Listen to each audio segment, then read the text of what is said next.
Daan-daang pamilya ang inilika sa Rodriguez Rizal dahil sa umapaw na ilog. Bukod sa tubig, perwisyo rin ang putik.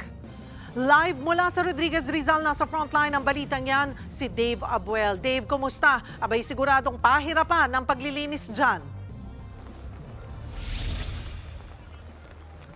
Cheryl, paglilimas ng putik ang buong araw na inatupag ng mga residente rito sa Barangay Manggahan sa Rodriguez Rizal. Umapaw kasi ang katabi nilang Mango River kaya pinasok ng putik ang kanilang mga bahay. Nagpalipas ng magdamag ang nasa 200 pamilya sa covered court na ito sa Barangay Manggahan sa Rodriguez Rizal.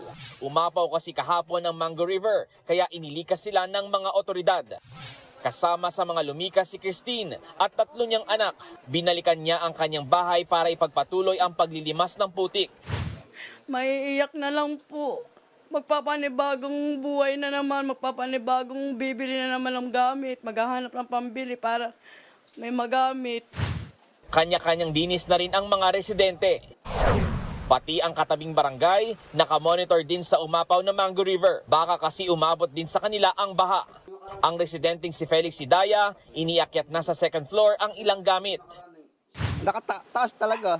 Taas na yung mga rep, mga TV, second floor. Buti nakagawa na kami ng second floor. Rumaragasa rin ang tubig sa spillway sa pagitan ng Barangay San Isidro at San Rafael. Hindi muna ito pinadadaanan sa lahat ng klase ng sasakyan dahil na rin sa malakas na agos ng tubig.